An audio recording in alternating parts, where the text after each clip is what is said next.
Patay na patay kasi sa akin sa Dracula kaya binigyan ko na lang ng chance. Maarte kong sagot sabay hawi ng buhok ko. Napailing na lang sa akin si Tanya na mukhang hindi kumbinsido sa akin sinabi. Niyaya niya akong maupo dahil malapit na rin dumating ang iba pa naming kaibigan. Hindi pa man nagiinit ang aming puwati Tanya nang may dumating na magarang sasakyan. Oh, dahil ang dumating ay ang aming kaibigan na si Grace. Kasama nito si Lester with holding hands pa. Parang dati-rati lang ay parang maiyak-iyak pa itong aming kaibigan dahil sa pagiging dakilang babaero nitong si Lester. Kahit na hindi pa naman jowa ay palaging broken-hearted. May sumunod na isang sports car at ang walang iba kundi si Hannah at si Sian. Lang yan. Pwede na maging tatay. Sa sobrang ganda at mahinhin nitong si Hannah at hindi makabasag pinggan ay talaga namang napunta pa sa lalaking malaki ang agwat sa kanya. Parang isang braso lang ni Sian ay kayang-kaya na nitong buhatin ang aming kaibigan. Tingnan mo mga friendship natin. Sana all may love life. Malakas kong ani na agad na maikinalingon ng mga ito sa aming gawi. Nakita ko kung paanong takpan ni Tanya ang kanyang mukha dahil namumula ito. Hindi ko alam kung natatawa ba ito o nahihiya ito dahil sa pagsigaw ko.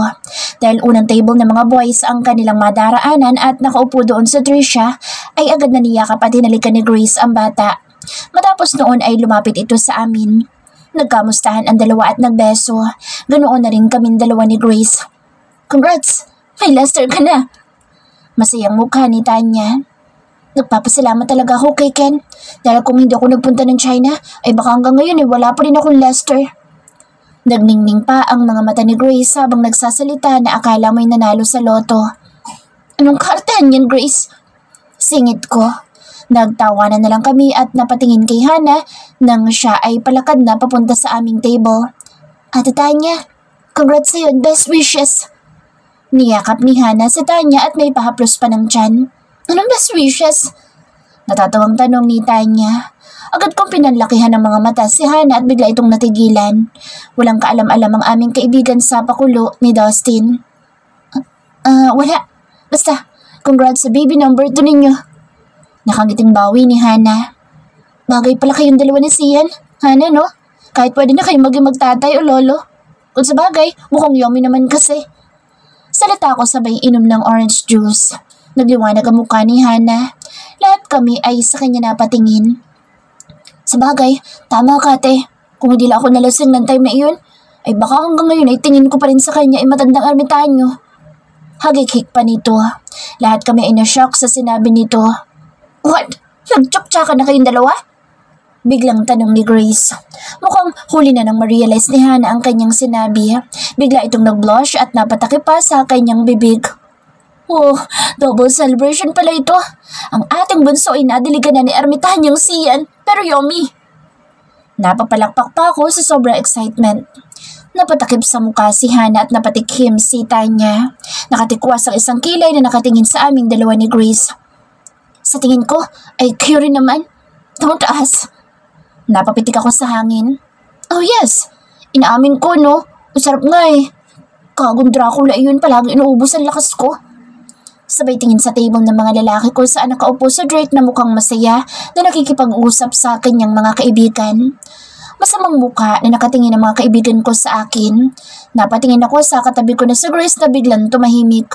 Oh, ikaw Grace, bakit natahimik ka dyan? Huwag mo sabihin na pabebe ka ba dyan? Dahil mo pa naman na nanalo sa Mega Lotto tapos walang ganap. Halika dito, tuturuan kita ng iba't ibang klase ng posisyon. Mahadera kong salita. Pulang-pula magandang mukha ni Grace. Uy, ano ba Lian? Grabe ka. Huwag na akong turuan. Tapos na. Halos pabulong na lang ang huling sinalita nito. Bigla ako napatili sa sobrang excitement. Langya! Dapat super triple celebration pala ito.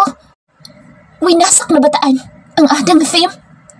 Napapikit si Tanya habang ang dalawa na si Hannah at Grace ay parang natuod sa kanilang kinaupan. Ilan pang sandali ay naglabas na ng makakain ng ilang kawaksi para kami ay mag-lunch. Nasa kabilang table pa rin ang mga boys habang kami ay dito lang din sa aming table na kumakain. Wala pa si Mika? Si Aryan kaya? Malungkot na tanong ni Tanya. Hindi ko sure kay Mika. Alam naman natin na sobrang hectic ng schedule niya. Si Aryan naman ay wala pa akong idea kung saan siya ngayon. Malungkot na sagot ni Grace. Galit akong napamura. Yang Alex kasi yun eh. Iyoko munang makita ang pagmumukha ng lalaking iyon at baka makipagpalit siya ng mukha sa aso. Marami pa kaming napag-usapan tungkol sa aming kaibigan na si Orian habang kumakain nang may dumating na bisita. Speaking of the devil, dahil dumating ang kinaiisan kong tao, kasama nito si Kevin, dumating din ang ilang mga kasamahan sa grupo ng mga ito. Nakakamiss ang aming bonding kahit nakakalungkot dahil kulang kami. Pero nakikita ko naman na mas enjoy ang mga boys kahit mukhang pinagbagsakan ng langit at lupa si Alex. Habang si Drake naman ay napapatingin sa akin at panay ang kindat ng Hudyo. Buti na lang at walang nakakapansin sa buwisit. Kahit nakakainis ang pagkindat nito sa akin ay hindi ko naman maiwasan na hindi kiligin. Nang lumapit pa nga ito sa akin ay parang ahas ang kamay dahil panay ang himas at panay ang halik. Halos mag-alas 12 na rin nang kami ay makauwi. Dahil ayaw tumigil ng mga boys sa kakainom na akala may mga first time makainom. Binatukan ko na nga sa Drake dahil magdadrive pa itong pauwi at hindi siya pwedeng lango sa alak. Kahit napagod at antok ay hindi ko pa rin makalimutan ang mag-shower dahil lagkit na lagkit ako sa aking sarili. Habang nagsasabon ng katawan ay may lumitaw na malaking kamay sa aking tiyan. Aray! Buti nga sa'yo. Gago ka talaga. Asik ko kay Dracula. Napaharap ako sa kanya at kunot-noo ko siyang tiningnan. Nakuhubot-hubad na rin pala ang walang hiya. Agad na napadiretso ang tingin ko sa kanyang malaking alaga. Namiss ka nito. Pwede naman dito. Ngiting aso na salita ni Dracula. Kahit apektado ako sa sinabi nito at sa masarap nitong alaga ay pinilit kong maging seryoso. Gunggong ka talaga. Kita mo naliligo pa ako. Umasok ka na agad dito. Asik ko sa kanya. Parang hindi ka naman sanay sa akin, honey babe. Lumapit ito sa akin at bigla kong isinandal sa malamig na pader kahit na puro bula ang katawan. This is a perfect time for the two of us. Game? Mapang-akit na bulong nito sa akin tenga. Langya ka talaga. Isa ka talagang tukso, Dracula. Nagpapatukso ka naman. Ngisi nito kahit na mapungay na ang mga mata. Ba't syempre? Tara na at nang makarami. Baliw kong sagot. I love you. I love you too, Dracula. Ngisi ko. Agad ako nitong hinalikan sa aking labi na para bang ngayon lang ulit kaming naghalikan. Mapusok at halos makapigil hininga ang aming ginawa. Lumipas pa mga araw at heto na, dumating na ang araw na pupunta na kami sa mahalagang araw ng kasal ng kaibigan kong si Tanya. Narinig ko pa nitong nakaraang araw na planado na pala ang kasal ni Tanya at Dustin at ang walang kaalam-alam na lang ay ang bride. Mabuti na rin iyon dahil magdadalawa na ang kanilang anak at hindi pa napapakasalan ni Dustin ang maganda kong kaibigan. Are you ready, honey babe? Pumasok si Drake na sobra naman talagang napakagwapo sa suot nitong gray tuxedo with matching flower pa sa bulusan ng coat nito. He looks so expensive. Malinis ang pagkakagupit ng buhok at talaga namang napaka-fresh na muka. Parang gusto ko tuloy bumuka ka sa harapan nito. Langya talaga. Oh, you look like a goddess, honey babe. So stunning, gorgeous, and so sexy. Napaawang paalabi ni Drake dahil lumapit ito sa akin. Mabilis niya akong hinapit sa akin bewang at kulang na lang ipasok ako dito sa kanyang katawan. Parang gusto ko tuloy itong kurutin dahil kinikilig ako sa papuri nitong walang kamatayan. Nakasuot ako ng silk shiny brown dress na hindi aabot sa akin tuhod ang haba. Meron din itong slit sa magkabilang side. Kitang-kita rin ang litaw na cleavage na nagmumukhang nakakaakit. Suot ang 4 inches white T-strap, lace flower high heels. At ako na rin ang nag-makeup sa sarili ko. It's simple but elegant looks. Ayoko naman na ako ang umangat sa kagandahan namin magkakaibigan at baka mapagkamalan na akong ikakasal. Kay Tanya ko muna ipapasa ang trono. Natural, kailan ba akong pumangit? Pagtataray ko kunwari. Naramdaman ko ang mainit itong palad sa paghagod nito sa aking litaw na likuran. I love what you're wearing, but I don't want anyone else to see you like that, honey babe. Baka makapatay lang ako. Nangahaba ang uso nitong salita sa akin. Nawala ang maganda kong ngiti at napalitan ng pagkangiwi. Ano ba sinasabi mo dyan? Asik ko sa kanya. You can't live in this room na ganyan ang suot mo. Magpalit ka bago pa magbagong isip ko. Masungit na salita nito. Dati ka bang baliw? What? Asar ko itong hinampas sa dibdib at lumayo. Puwisit na Draculang ito. Matapos mong magandahan sa akin, ayaw mo pala ito suot ko? Gonggong ka ba? Naasar kong duro dito. Ilang oras ko pa namang pinagandaan ng itsura kong ito, lalo na at binili ko pa sa online itong isinuot ko from Paris. Tumalikod sa Dracula sa akin at pumasok sa walk-in closet. Hindi ko alam kung anong ginagawa nito pero asar kong kinuha ang handbag ko. Hindi niya ako mapipilit na magpalit ng damit. Langyaban niya. Matapos ng 5 minuto ay lumabas ito at may cellphone sa kaliwang tenga habang ang isang kamay nito ay may hawak na black cardigan. Yes, we are on our way. Okay, bye. Mabilis nitong isinuksok sa bulsa ang hawak nitong cellphone at seryoso ang tabas ng pagmumukha. Huwag mo itong tatanggalin ng walang paalam sa akin. Napaawang na lang ang labi ko sa ginawa nitong pagsuot ng black cardigan na umabot pa ang haba hanggang sa tuhod ko. Mabilis niya akong hinapit sa bewang at maingat na inalalayang palabas ng castle nito. Nakita ko pa sila ni Nita na nakangiti sa akin habang nagbababay sa akin. I waved back at them. Tingnan mo itong tao na ito. Hindi mo maintindihan sa buhay. Hindi na ako umimik nang dumiretso na kami sa loob ng kotse nito. Wala na kami mga bodyguards. Siguro dahil panatag na itong si Drake na wala ng kalaban na nakabuntot sa amin. Matapos ng mahigit 1 oras ay nakarating kami sa wedding venue kung saan ikakasal ang kaibigan kong si Tanya at Dustin. Inalalayan akong makababa ng sasakyan ni Drake at mabilis akong yumakap sa matigas niyang braso. Always close it. Simangot na turo rito sa litaw kong cleavage. Ang dami mong alam. Walang kukuha niya, no? Buisit na taong ito. Hindi na ito nagsalita at naglakad na kaming dalawa. Marami ng bisita ang nagsisidating, mga staff na nakangiti na bumabati sa amin. It's a very beautiful wedding garden. Kakaiba ang theme na ito dahil para kang nasa fairy tale. Bukod sa napakadaming bulaklak ay marami pa mga butterflies ang nagliliparan. Nakikita ko ang ilang mga bata na tuwang-tuwa sa mga paru-paro. Ang iba ay nagpipicturan habang ang iba ay nagbabatian. Iniwan ko si Drake nang may kakilala itong dumating. Hinayaan ko lang sila dahil hindi ko naman sila kilala. Napatingin ako sa isang table na may 2 babae na umupo. Para akong sinalihan sa puwet nang makilala ang mga ito. Si Hannah at lalo na si Aryan. Oh my God! Aryan! Malakas kong sigaw. Dali-dali akong tumayo at nagtatakbong palapit sa kanilang table. Nagulat din ang dalawa sa akin at mas lalo na si Aryan. Lian! Nakangiti nitong sagot. Niyakap ko ito ng mahigpit at may luha sa mata. Masayang-masaya ako na makita ko siyang muli. Sa tinagal-tagal naming hindi pagkakakita ay sa wakas nagpakita na rin ito sa akin. Niyakap ko rin si Hannah na mukhang blooming din na lupat ang ganda nito sa suot na floral dress. Kailan pa kayo nagkasamang dalawa ni Hannah? Tanong ko nang makaupo. Si Alex ang nag-uwi sa kanya. Sagot ni Hannah. Bumusangot ako pagkarinig ko sa pangalan ng lalaking iyon. What? They're back to each other. Sagot ulit ni Hannah habang sa Arya naman ay pakamot-kamot na lang at napapangiti. Nagkabalikan na kayo nun? Matalim kong tiningnan sa Aryan. Bakit ayaw mo ba? Biglang lumungkot ang magandang mukha nito. Para naman ako na konsensya kaya nag-iba na rin ang topic si Hannah habang hinihintay ang iba pa naming kaibigan. Hanggang sa dumating na si Grace na nakayakap pa sa malaking braso ni Lester. Nang makita kami nito ay agad itong bumitaw sa kanyang boyfriend at nagmamadaling tumakbong palapit sa amin. Kay Aryan agad ito lumapit para yumakap. Maluha-luha pa ang mga ito. Nakakatuwa lang dahil muli ay magkakasama kami magkakaibigan. Dito sa araw ng kasal ng aming kaibigan na si Tanya. Nagsidating na rin ang ilang guest at ang pamilya ni Tanya at pamilya ni Dustin. Sobrang cute ni Tricia sa suot nitong dress dahil nagmukha itong prinsesa.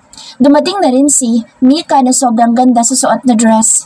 Pero malayo ang suot nito sa mukha dahil mukha itong seryoso at bawal galitin. Kasabay nito si Kevin. Mukhang may something pa sa dalawa. Anyari sa dalawang ito? May war kaya? Hindi na lang ako magtatanong dahil magjowa iyon. Binati naman kami ni Mika isa-isa at umupo sa aming tabi habang ang mga partners namin ay nagsama-sama na rin. Nakita ko rin na dumating si Mayor Ethan at Tyrone. Ang isa naman ay si Alvin Miller na mukhang maloko na bagamat agaw pansin din ang kagwapuhan ay palaging nakasmiling face.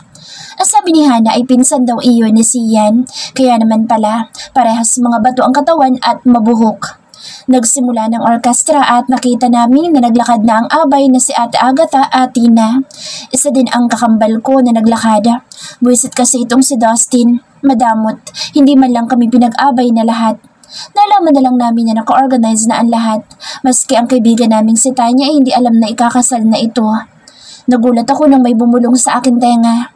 Cedric, doon tayo mo po, honey babe. Nagpahila na ako sa kanya dahil maski mga kaibigan ko ay pinaghihilan na rin ang kanilang mga jowa. Nakita ko kung paanong nagulat ang magandang mukha ni Tanya dahil ikakasal ito ng walang kamalay-malay. Habang naglalakad ito kasama ng tatay niya papunta sa harap ng aisle na wala itong tigil sa kakaiyak. Everything was lovely and fun sa loob ng ceremony. Nakaramdam din ako ng konting inggit. Nangarap din naman ako sa ganitong kasal, pero kailan? Naramdaman ko ang mahigpit na yakap ni Drake sa akin nang mag-kiss na ang bagong mag-asawa. So perfect night? Mahinang bulong ni Drake sa akin. Napatingala ako sa kanya at halos magkanda duling-duling ako dahil napakalapit pala ng kanyang mukha sa akin. Nainggit ka? Simangot ko. Kung nainggit ito ay dapat pinakasalanan niya ako. Hindi naman ako tatanggi. Tumawa lang ang buwisit kaya mas lalong sumama ang mukha ko.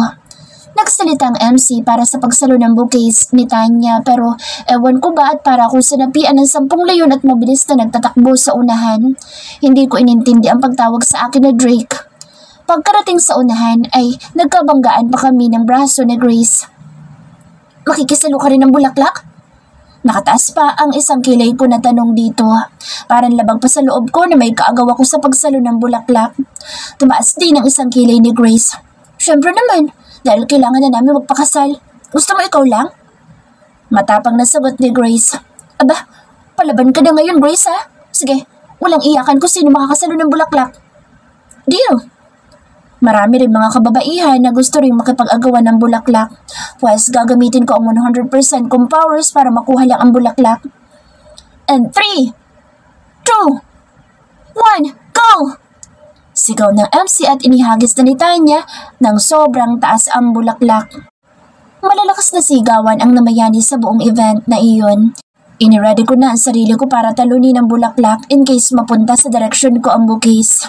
Pero laking dismaya ng lahat at mas lalo na ako nang biglang sa ibang direksyon bumagsak ang bouquets at sakto pa talaga sa kinatatayuan ng walang muwang na bata na sa Trisha. Malakas na napatili ang paslit at masayang dinampot ang bulaklak na para bang nanalo sa loto. Pero ang mas nakakaloko pang pangyayari ay ang pagtakbo nito papunta sa isang gwapong binatilyo na nakaupo sa sulok habang may hawak na cellphone. Lahat ay nashock sa sumunod pa na pangyayari. Inabot ni Trisha ang bulaklak sa binatilyo at nagsalita. You should marry me! Pang-uutos na salita ng bata sa binatilyo. No. Mabilis na sagot ng binatilyo. Hindi ko makita ang mukha ni Trisha dahil nakatalikod ito sa amin at tahimik ang buong paligid at tanging silang dalawa lang ang parang nakikita ng lahat sa sandaling ito. Pero lahat ay mas lalong nagulat ng hampas si Trisha ang binatilyo sa nakuhang bulaklak mula sa mommy nito. Sapul ito sa mukha at nagkalaglagan pa ang ilang petals. What the? Narinig ko na parang may iyak si Tanya sa nasaksihan mula sa kanyang anak na umiiyak papunta sa kanya. Mabilis pa sa kidlat na kinuha ni Dustin ang anak na walang tigil sa kakaiyak ngayon. Disappointed ang lahat.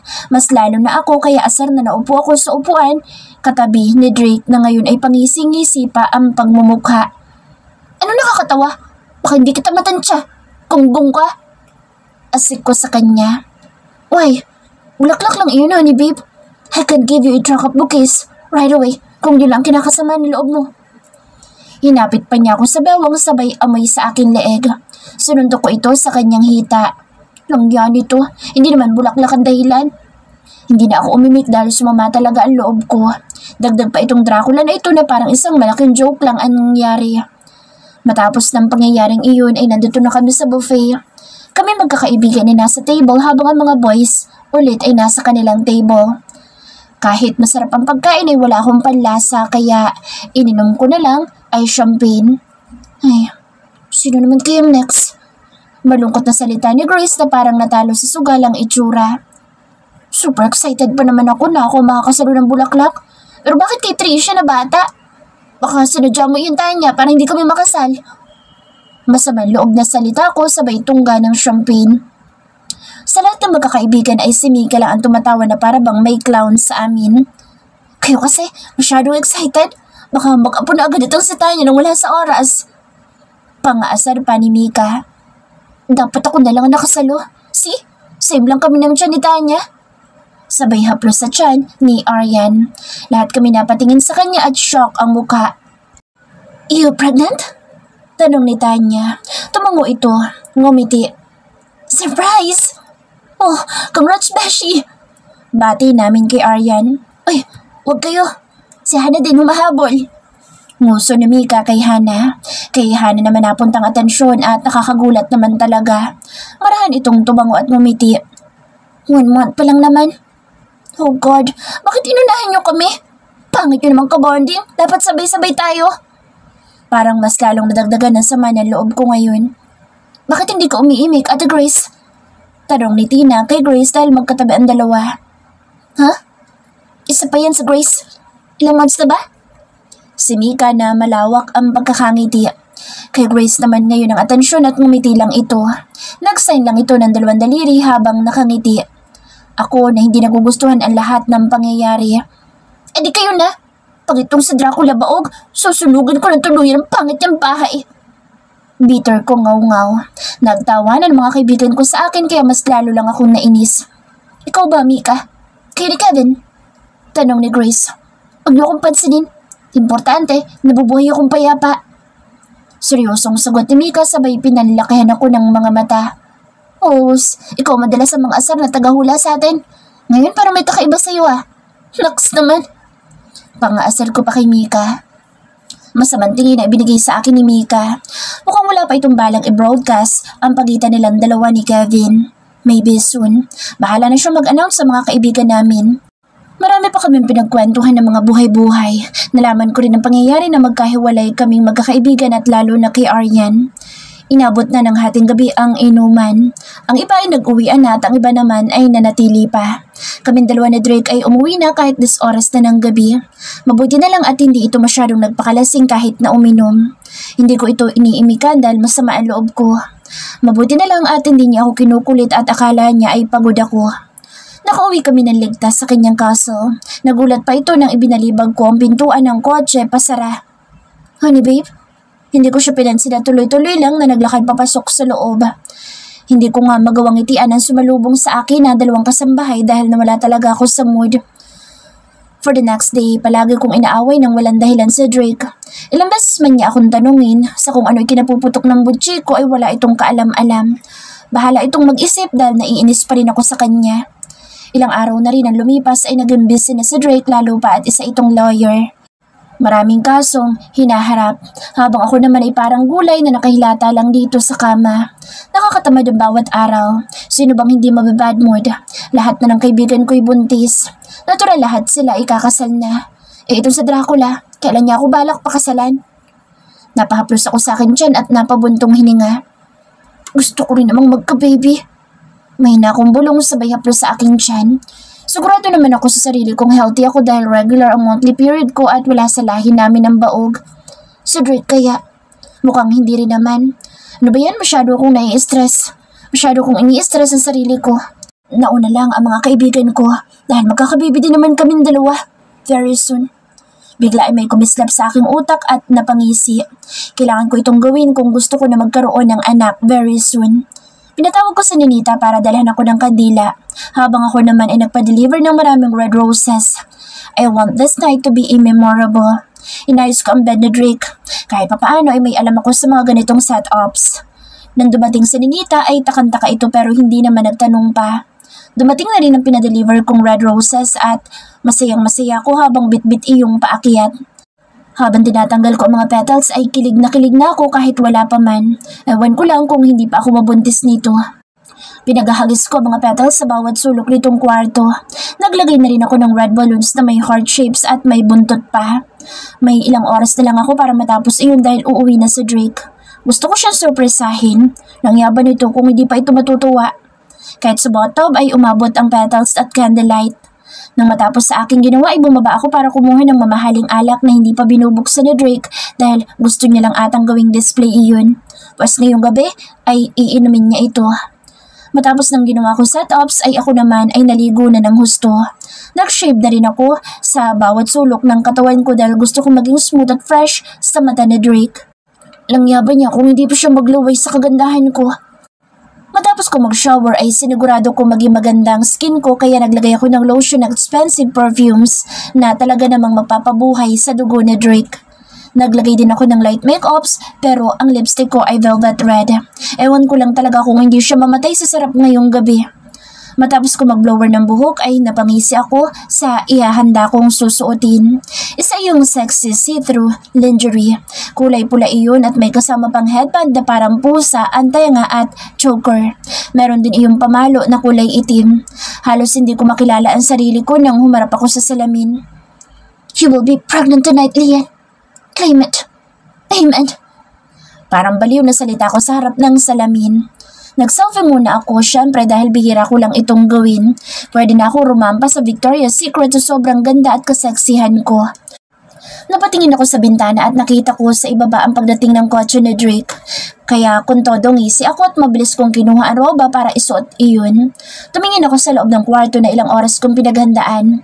Pinatay ko ang ilaw para mas lalong nakakaakitingnan ang mga kandila na tanging nagpapaliwanag sa buong silid. Sexy akong humiga sa kama at talaga namang litaw agad ang maganda kong hita. Ewan ko lang talaga kung hindi pa mabaliw sa akin si Drake. Ilang minuto pa ako naghihintay ay wala palang Drake akong naririnig o kahit na anong kaluskos na malapit na ito sa kwarto. Namalayan ko na lang na nakatulog ako.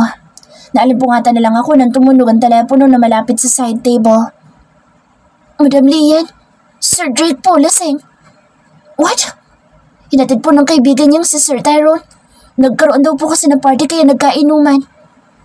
Malakas ako napamura. Langya talaga. Where is he? Tanong ko habang nagtaas baba ang dibdib ko sa inis. Andito po sa couch, natutulog. Teka, anong oras ba siya dumating? Hindi ba't kanina pa dumating ang kotse niya? Napatingin ako sa wall clock. Langhiya, mag-alas 8 na pala ng gabi. Ilang oras ako nakatulog.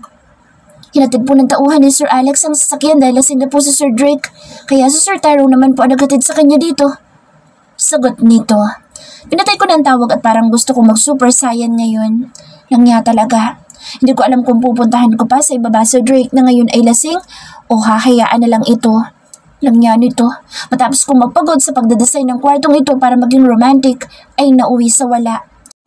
Nakita kong ilang kandila na patunaw na. Ang iba naman ay namatay na ang apoy. Wisit! Asar akong bumangon ng kama. Ang pangarap kong magkaanak ay hindi na matutuloy dahil sa walang hiyang Draculang iyon. Sa sobrang pagkabuisit ko ay pinagdadampot ko lahat ng kandila at itinapon lahat sa basurahan. Ganoon na rin ang mga petals na pinagpaguran ko pa naman sa maghapong ito. Matapos kong linisin ang lahat ay pinatawag ko ang ilang kasambahay para ipatapon ang mga iyon sa basurahan. Lahat-lahat. Nagtaka pa ang mga ito nang makita kong bakit sobrang daming basura ang kwarto ng kanilang sir. Pero hindi na ako umimik. Nagbihis na rin ako ng pajama at asar na tinalian ko ang buhok ko. Inayos ko na rin ang ilang gamit ko at inilagay sa maleta. Lalayas na ako. Pasado alas 12 na ng hating gabi nang bumaba ako ng hagdan. Nakita ko pa kung paano tulog na tulog ang buwisit na lalaki. Hinayaan ko siya sa kanyang itsura. Bahala siya sa buhay niya. Malaki na ito. Langyaban niya. Nagtataka pa ang ilang bodyguards kung bakit ako aalis. Madam, alam po ba ito ni Sir Drake? Nga, alam niya ito o hindi, ay aalis na ako sa bahay niya. Kaya huwag niyo akong pipigil-pigilan at baka hindi ko kayo matansya. Galit kong salita sa mga ito. Mukhang natakot naman ang mga ito sa akin kaya nakapasok ako sa loob ng kotse. Mabilis ko yung pinaharurot. Lahat ng plano ko ay ligwak. Langya talaga. Hindi ko alam kung saan lupa ako pupunta ngayon pero bahala na. Ang importante ay makalayo ako sa presensya ng Draculang iyon. Wisit ka talaga, Dracula.